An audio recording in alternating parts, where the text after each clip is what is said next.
everybody should want to have some sort of desire to move their body and be active. And why not wear something sweet, when you're working out to absorb your sweat and make you feel good while you're doing it.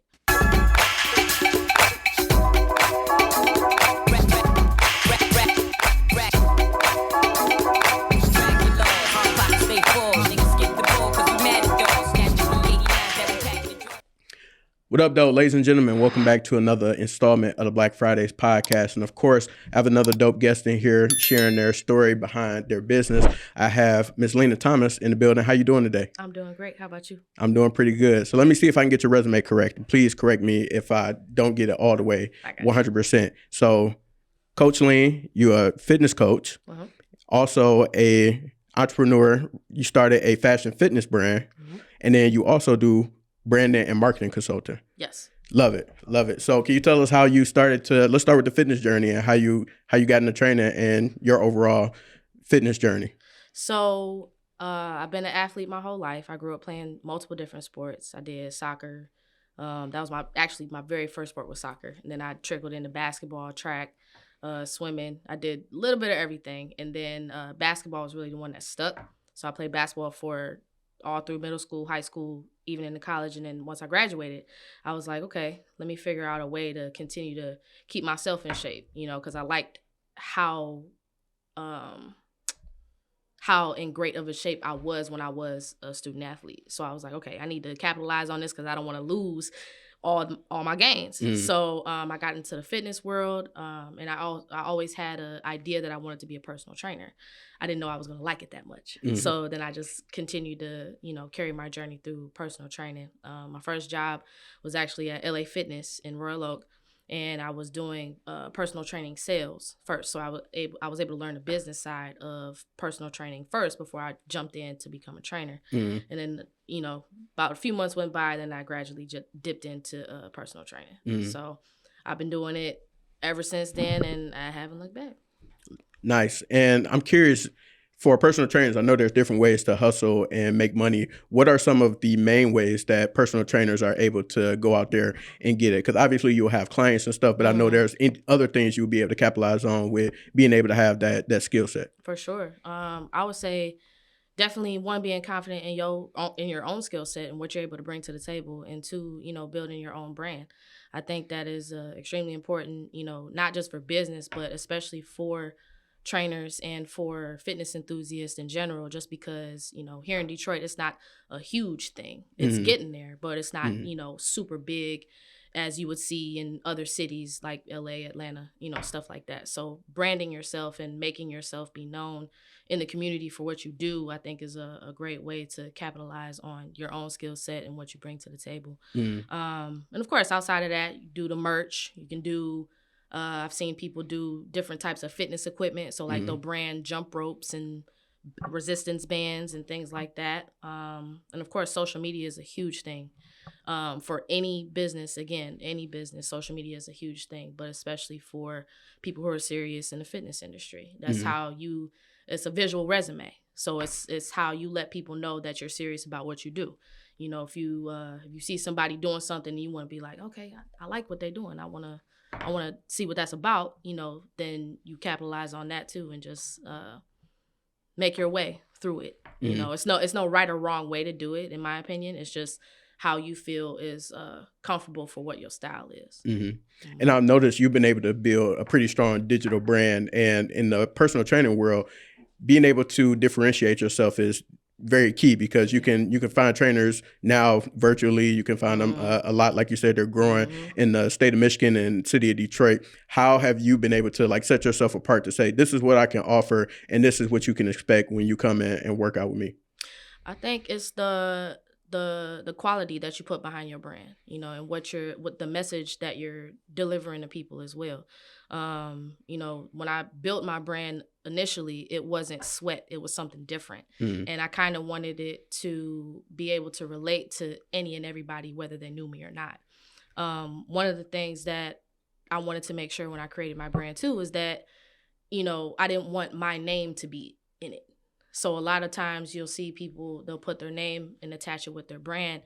And there's nothing, again, it's no right or wrong way to do it, but I wanted it to be a little bit more generic and be able to reach different people, again, whether I touch them or not. So I think,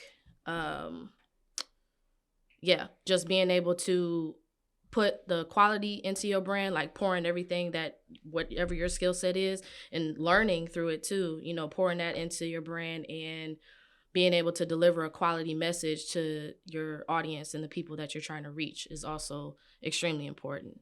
Because the more serious you are about yourself and the more serious you take yourself, the more serious other people are going to take you. Yeah. Facts. So I'm going to interrupt our interview to introduce you to my favorite part of Black Fridays, which is Freestyle Fridays. So.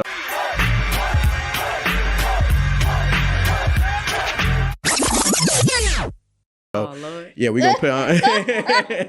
So we're gonna put on a beat. I mean, what you got some bars for us? 16, 8, 4. Woo! 2. I ain't got no bars. I ain't got no. Listen, like I said, I wear a lot of hats. But rapping ain't the thing. Nah, I can sing a little bit. Okay. Sing a little bit. All right, we might put that to the test. But Freestyle Fridays is just a random assortment of questions, and they all about you. Okay. All right, so.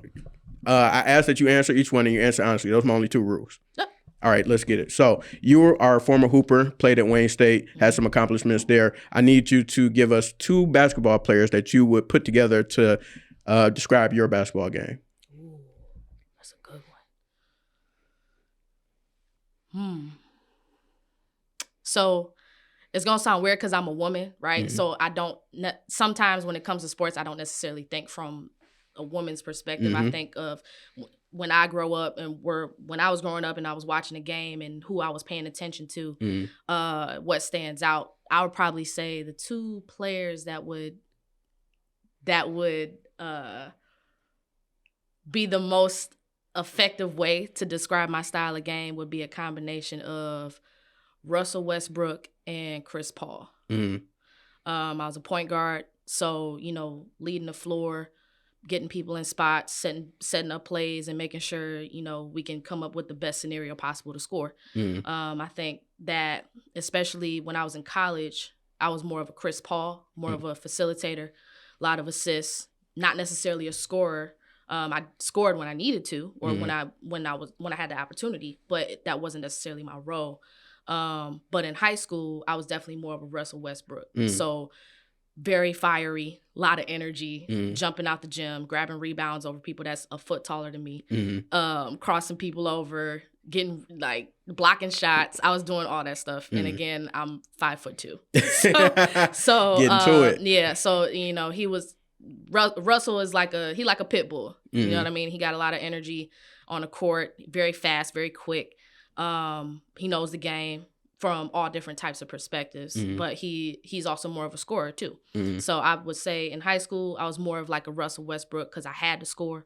In college, I was more like a Chris Paul. So a little bit more reserved. Poise, yeah. A little more poise, trying to get everybody together and making sure we can come out on top. Facts. So I noticed that you got a nice sneaker collection from your Instagram. I want to know how many pairs of shoes do you have? I actually don't have as many as you would think. Okay. But working on it. I'll probably say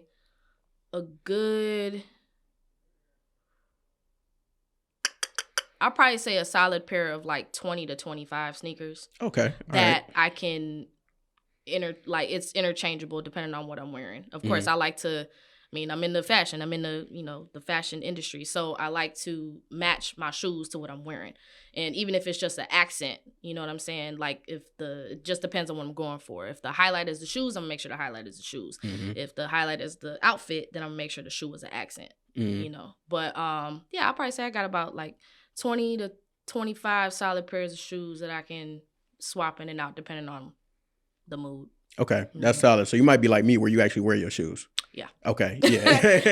I wear my shoes, but I do have those, one of ones that I'll bring out on special occasions. Of course. That I don't wear all the time. You're not gonna see me running on a treadmill in them. You're not gonna see me in the gym going crazy with these shoes on. You're gonna see me probably at an event or out in the community Mm-hmm. or at a restaurant or something, you know, with the shoes on. But Right. yeah. Right. For sure.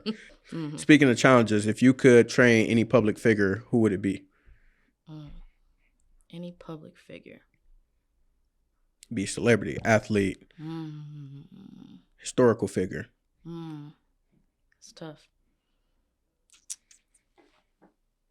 I'll probably have to do an athlete. I would say, you know what? I'm gonna take a shot at this. I'll probably say Megan Thee Stallion. Okay.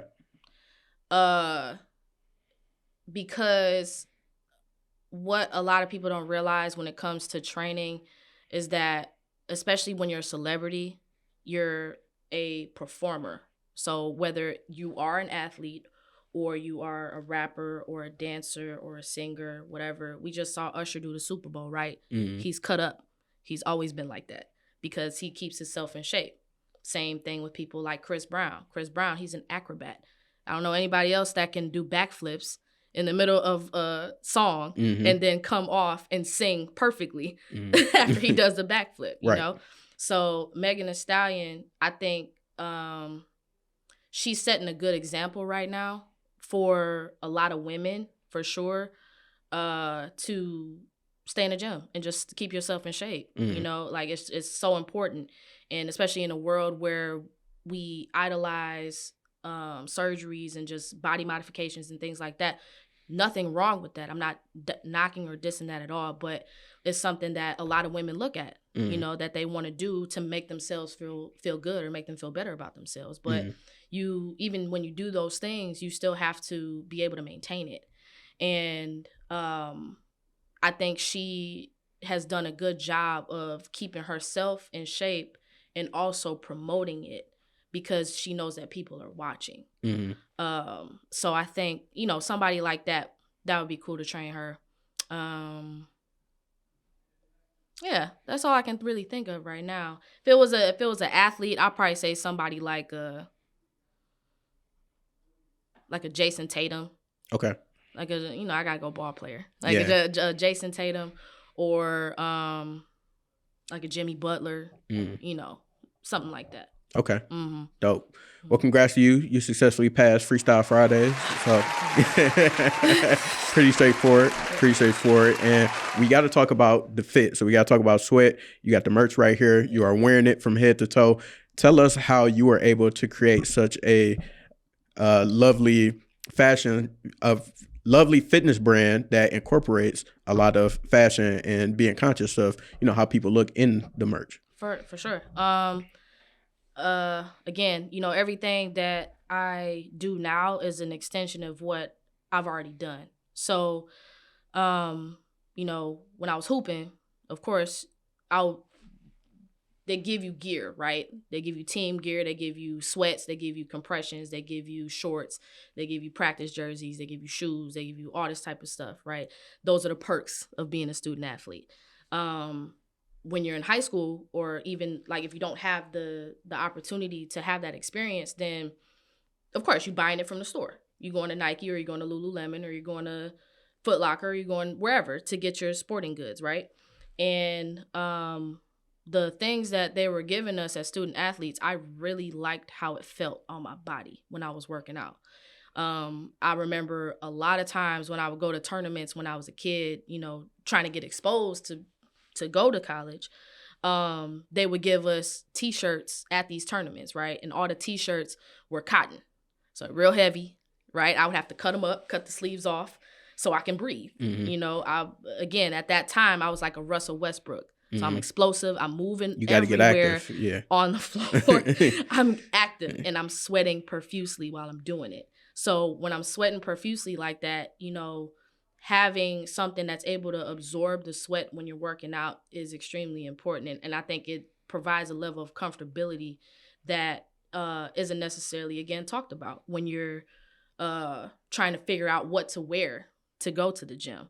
So, you know, again, the things that I was able to receive as a student athlete when I was at Wayne State, as far as the gear is concerned, I really like the quality of it. And I'm like, okay, yeah, I need to stick with this, because even, again, when basketball is done and I'm not an athlete anymore, I'm going to continue to work out. So fast forward a little bit, I created a brand before Sweat. It was called Lean Machine Training. Again, if you know, you know. So Lean Machine Training was how I branded myself as a trainer just in the community. So people could recognize my face and match it to the logo that was on the shirt, right? So when I was working at LA Fitness, I created this brand, the Lean Machine Training. And what I would do is I would give my new clients a shirt as an incentive for trusting me to be their coach. So I was like, hey, I appreciate you for taking the time to work with me. And, you know, it's a working relationship at the end of the day, right? And I wanted to make them feel good about working with me. So I wanted to give them a shirt. And so I made just basic cotton t-shirts, nothing fancy, with the logo on it. And so about a year later, I had a conversation with one of my old teammates. And she was just stopping by. We were chopping it up. I haven't seen her in a while. And she was asking me how I'm doing, how's the, you know, because she knew I was training and all that type of stuff. And she knew that I was doing my brand, like branding. And she was like, we should figure out how to do something about that. Like, she gave me the idea of trying to expand it a little bit further than what I could see in that moment. Jackie Jones. I ain't never gonna forget Jackie Jones. She was like, and we were just bouncing ideas off each other, right? And again, just a casual conversation, nothing crazy. And she was like, you should just call it Sweat. And I'm like, as soon as she said that, I had the image in my head already. So it was like, it was instant. And so as soon as she said that, I drew up my logo. Mm-hmm. And so I drew up my logo, and then I had a guy at the time. I was like, yo, I need you to, can you put this in a digital form for me? I need to see what this look like. And he did it. And I'm like, that's it. Mm-hmm. And so then Lean Machine Training became Sweat. And, you know, I liked how the logo looked. I liked the cleanliness of the logo. I think that's a huge thing. Again, when you're branding too, is just to have a clean, simple logo, especially for athletic wear. Mm-hmm. You know, you think about the Under Armours, Nikes, Reeboks, like they all have very, very, very simple concepts for the logo, unless it's, you know, athleisure or something like that. Mm-hmm. They're doing something different. But yeah, so I created the logo, and then immediately I started thinking of what designs I could do for men and women. And I wanted to make sure, again, that I highlighted both sides of the coin, because when it comes to being active, when it comes to working out, it's not just about women training. It's not just about women or men training. It's about both. Like, it's an all-encompassing thing. Everybody should want to have some sort of desire to move their body and be active. And why not wear something sweet, you know, when you're working out, to absorb your sweat and make you feel good while you're doing it. Because again, working out isn't necessarily the most pleasurable experience. Mm-hmm. So yeah, that's really how it came about. And then did my paperwork, created a website. I dropped it like a Beyonce album.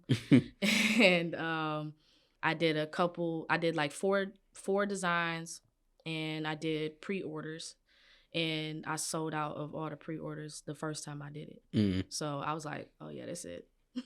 Now, how did you decide what to make in terms of the apparel and the accessories? How did you kind of build upon that? And I know you said you started with 4 designs, but like as far as the actual materials that go on, how did you determine that? So part of it was based off of what I already knew. Like, so again, you know, compression and dry fit is primarily polyester and spandex. So I was like, okay, how can I need a manufacturer. I need something that's not going to break my pockets, but also something that's quality that can last, you know, because a lot of times, you know, when people do apparel or do clothing, they'll get a whole bunch of stuff, right? And it may or may not work based off of the quality of the product.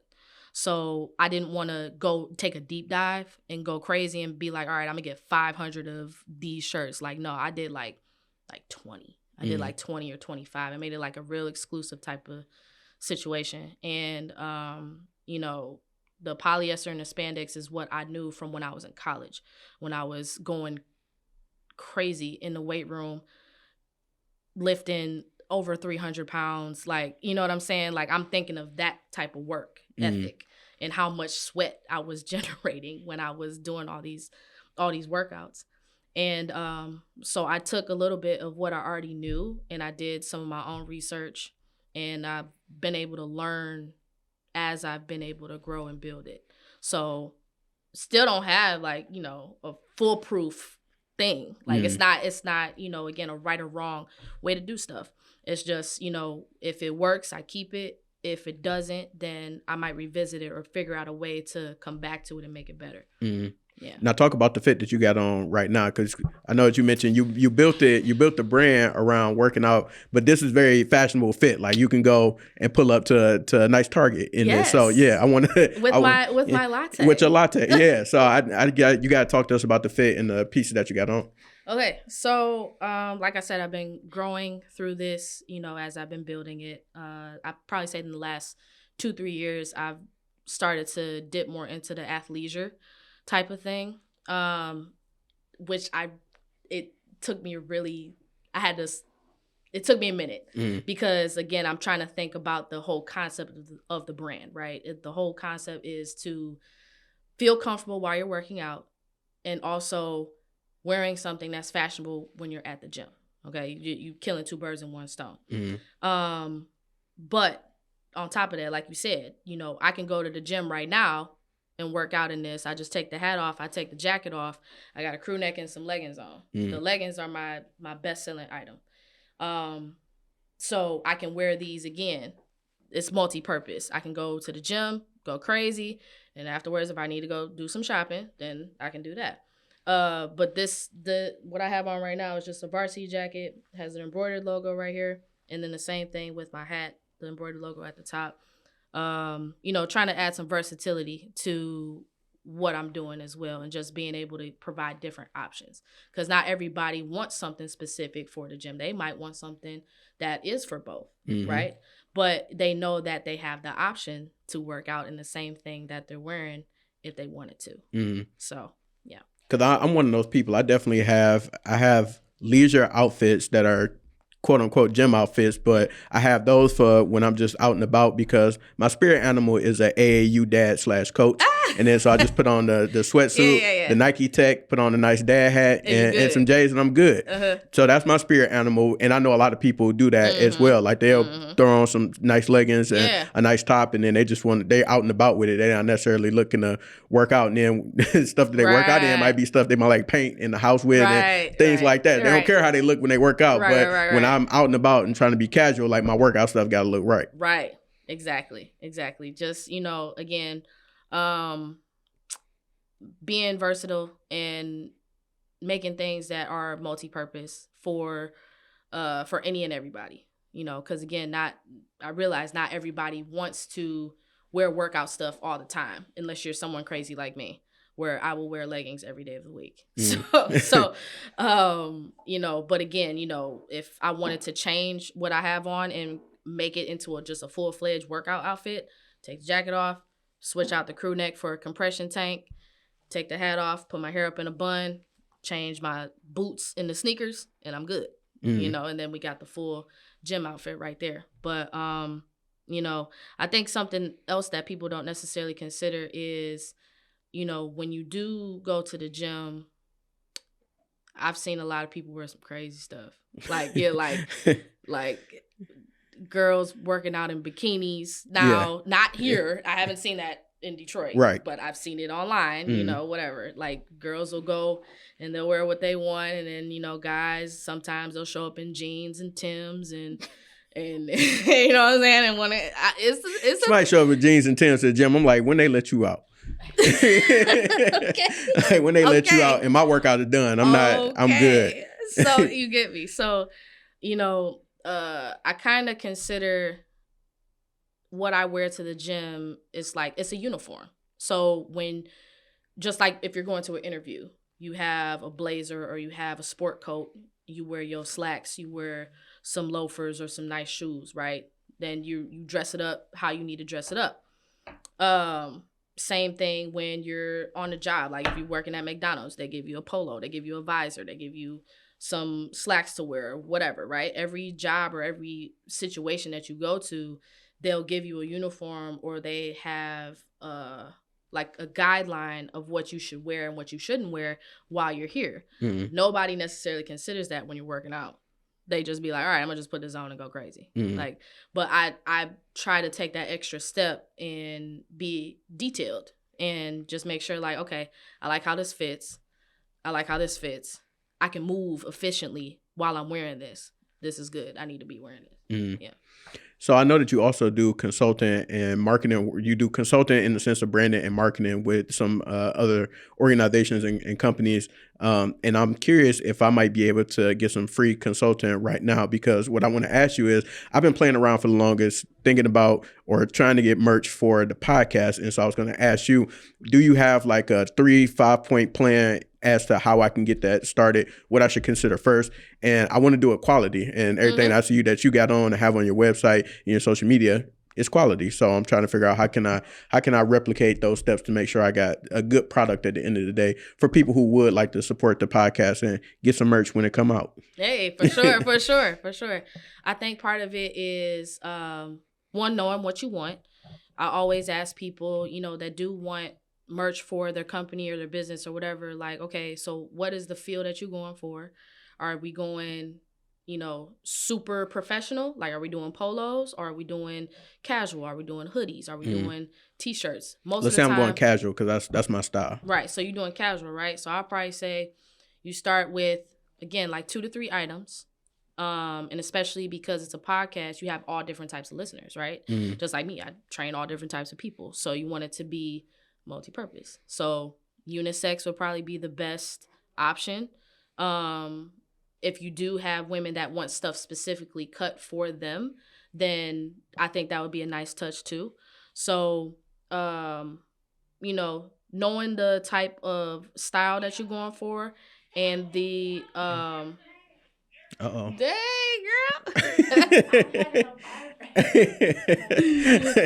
knowing the style you're going for and knowing the feel that you're going for, it makes my job a lot easier. So, again, there's 5 million types of t-shirts out there, right? There's Gildan, there's Hanes, there's Fruit of Loom, there's, again, brands, all these different brands, but they also have different fabrics and textures within their respective brand.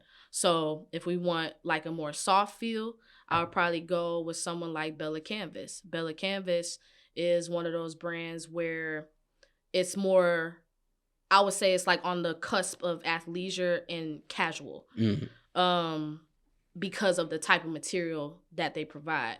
And I think it's a very good quality material for just a standard t-shirt, that you want to feel good and also look good with your logo on it. And then of course, hoodies are the same way. You got the heavy cotton, and then you got the dry fit, and then you got I think there's I forget the name of it, but it's it's a type of fabric that's like a cross between dry fit and it's like, I don't know. I don't even know how to explain it. It's like dry fit and cotton, or dry fit and something else. Yeah, it's dry fit and something else. Yeah. It's not even cotton. Okay. So it's more of like what you would see with a Nike Tech situation. Okay. You know what I'm saying? But that comes with different manufacturers and researching who has it, how much it costs, how we can get our hands on it, and how we can, create a quality product. But I think the main 2 things is knowing the style that you're going for. My advice is always less is more. The more busy the logo is, I think the more, the easier it is for people to look past it. I think when you have something that's just real plain simple, it can pop off of whatever you're putting it on. It doesn't matter what it is. You can put it on a business card. You can put it on a reel. You can put it on a shirt. You can put it on a hat. Put it on a fanny pack. You know what I'm saying? It can go all different places. The good thing is you have a good logo. Thank you. You have a very good, a very nice logo. It's very simple, and again, it could pop off of anything that you would want to put it on. Okay. So I got a quick detour question I want to ask you. So you mentioned like less is more. Who be buying all this stuff with like the dragons and all the rhinestones and all that stuff that like you see at Burlington and Oh my God. TJ Maxx and all? Like I want to know who keeping them in business. I have no idea. Okay. If I'm being honest, you know, everybody has their respective taste and their respective style, you know, for certain things. So I don't like to shade or knock it. For sure. I just remember when I was in high school, you remember Ed Hardy? Of course. Yeah, of course. I was in my dad's storage a couple weeks ago and I found 2 of my Ed Hardy hats. I'm like, I used to wear this. That's crazy. but you know, it was cool when at that time. Right. You know, everybody So some people ain't left that time. Some people haven't left that time. And, you know, I think what we've seen over time is that fashion repeats itself. Yeah. You know, you see certain things that were hot in the 90s that's now coming back. You know, the real bright windbreaker jogging suits, the 2-piece sets that were hot, you know, in all the 90s hip hop videos. They coming back, they making a wave. I saw Jay-Z wearing S dots. I've seen a few other people wearing S dots. I don't know where they finding these S dots in 2024, but like, where can I get mine? Yeah. I need a pair. I need a pair. Even if I don't wear it, I just need a pair. I put on G units before those. Not the G unit. Oh my God. Yep. See, it's so many different avenues of fashion. You know what I'm saying? And it's a part of our culture, and it makes a statement. And it repeats itself. I think that you know, what you wear is an extension of your personality. It's an extension of how you view yourself, how you want other people to view you. And, you know, again, you know, if you look good, you're going to feel a certain way. Right. And vice versa. So it all goes hand in hand. And again, back to my brand, that's literally the concept. You look good, you're going to feel good. You feel good, you're going to look good. And, you know, why not have both? Right. Well, thank you for the mini consultation. I definitely appreciate it. I'm gonna use some of that for sure. Yeah. And I was gonna ask you, so with your background in sports, and then you get into training, and then you develop the brand. As far as the consulting that you do, how did that kind of come about? Did you go to school for that? Was that something that was always kind of like a part of what it is that your overall makeup, or was it something that you kind of came to terms with throughout your journey and your other business developments, and then you're like, you know, it's time to, you know, be able to help somebody else do some of the things I've been able to accomplish? I think it's the last part that you said. Just like learning that is something that I can also teach others since I've grown with what I'm doing. So no, I did not go to school for consulting, communications, or business. I went to school for kinesiology. Okay. So kinesiology, for those who don't know, is the study of human movement. And that is how I was able to also kind of leverage my personal training business, because I had the background of my kinesiology degree and also being a student athlete at the same time. So the things that I was learning in the classroom, I was able to actively apply it when I was in the weight room. I'm like, okay, this makes sense because I just learned about this. And so like a lot of the stuff still to this day are things that I learned while I was in school. For the personal training side, but for the consulting piece, no, that's something that I picked up as I've moved through this. I think I got more confident with it, like just recently within the past like couple of years, just because I just noticed a lot of people were asking for my expertise in certain things. I'm like, why y'all ask me this? I don't know. Like I'm still trying to figure it out. Like, but I mean, obviously there's something there that people see, and people want to hear my take on things. So I'm like, okay, you know, why not open the door and see how people respond to it. So, you know, I taught myself how to print my own apparel. Like I went through a company first to do it. And then I'm like, all right, how can I learn this skill so I can cut the middleman out, profit more off of my product, and, you know, potentially use that as another avenue. And that's exactly what I did. So literally when I taught myself how to print my own stuff, people were asking me, oh, you know how to do shirts? Oh, I need this done. Like, oh, I need you to do this. I need you to do this. Yep. I need you to do this. I'm like, Okay. So like, and again, I'm still learning, as I'm moving through my own stuff. The thing that I like most about my printing my own stuff is that, again, it's very simple. It's not nothing complicated. But when you know how to do the skill, you can help other people too. So I'm like, all right, I'll open it up and I'll let people know that this is also a service that I provide. So people that do need merch printed for their businesses and things like that, I open that door as well. Now I'm the only person doing it right now.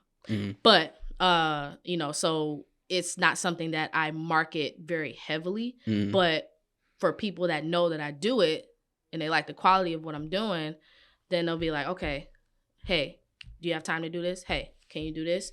Hey, I know this person that needs like a few shirts done. Can you do this?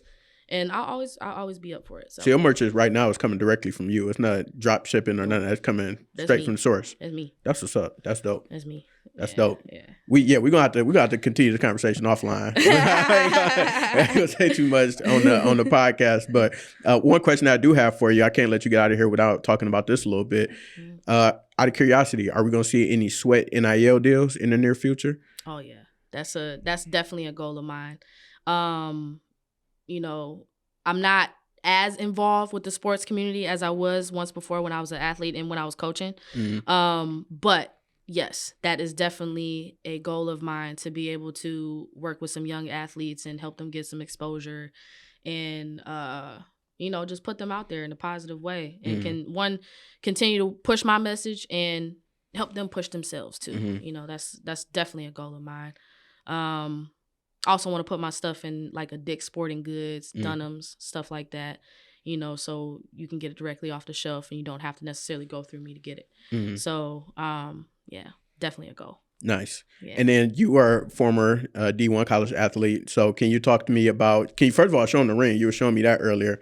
So you got some hardware. Tell us how that came about, and then how you would have cleaned up on NIL if you were still in school, if you still had some eligibility. NIL was a thing when listen, that'd be a whole different story. But yes, I played point guard for Wayne State, and I received my scholarship as a freshman, and I played all through freshman through my senior year. And my junior year, we went to the NCAA Sweet 16 tournament, or went to the NCAA tournament and advanced to the Sweet 16 for the first time in school history. So it was done one other time before us, I believe, back in 2003. And we were the first team to advance. So that was definitely a great moment in time. I'll never forget it. A lot of adversity that happened to even get to that point. But I think those were the moments where I realized I'm like, yeah, I can really push through some stuff. Because it's not easy to do things on that type of platform and at that level, at any type of level. It doesn't matter what division in college you do it, it's an accomplishment. So I love to talk about it every now and then. It's definitely a conversation starter. But yeah, it's something I'm definitely proud of, and it's part of my legacy. So yeah, something you always can take with you forever. Absolutely. That's dope. Absolutely. That's dope. So what do you see in your crystal ball for you, for personal training, for consulting, for Sweat? What do you see in your crystal ball for the future? What's some things you want to put out in the university and come back? So I think we just talked about two of them right there. Is the NIL, being able to work with young athletes at the collegiate level and even the professional level, putting my stuff in stores, on shelves, footwear, I want to get into that. Let's see. Personal training, doing more stuff virtually, because I think that is definitely an avenue that I haven't necessarily tapped into completely, but it is effective, especially from what COVID has taught us. Being able to create something that can reach people even when it seems like you can't reach them. What else? More fashion shows. I've done 3 fashion shows already. I definitely want to continue to see how my product looks on a runway. Maybe a swimwear fashion show, something like that, like Miami Swim Week, something like that. being able to go to like fitness expos, having a setup there. I've been to the Arnold Expo is actually coming up in March, and they do it every year. It's a huge fitness expo. They have bodybuilding competitions, supplement companies, celebrities that are in the industry, and even if they're not in the industry, they know somebody in the industry. So it's just a huge opportunity to be able to expose the product and expose the brand in front of different audiences. I think that's a big thing for me, is just exposure and just being able to put it in the right spots so people can gravitate towards it. But yeah, being able to have a setup at the Arnold would be great. The LA Expo, it's the same thing that they do for the Arnold, but it's just in LA. And that's a whole nother market that I haven't even tapped into. So I want to definitely, again, be able to broaden my reach and not just have to confide in one specific area. I think as long as I've been on this earth, I've never been a one-dimensional type of person. I think I've always been thinking in different directions with different things. So yeah, I just want to be multifaceted, and again, being able to put the brand out there in different eyes and different views, and to help the community. That's what it's about. For sure. Yeah. For sure. Well, if you ever want to sponsor any podcasts, I'm here. I'm available. So yeah, we can talk about that also offline. But no, I really, really love the brand that you've been able to build, the work that you're doing with Sweat, and also in the community as well, keeping that a part of your focus. So yeah, definitely enjoy seeing your work and want to see some of those things that you just talked about coming to fruition, for sure. Thank you. So for the people who want to tap in with you, want to follow your story, or of course get some merch, train with you, where can they find you? What's all your handles and that good stuff? So primarily I use Instagram. So my original Instagram is Sweat with LMT, and the page for just strictly the clothing is Sweat by LMT. So I try to differentiate the two. The link for the website for the merch is in the bio for Sweat by LMT. But if you want the direct website, it's sweatwithlmt.square.site. Thank you so much. I appreciate you. Of course. And everybody watching, we're going to tap in with y'all soon. Peace.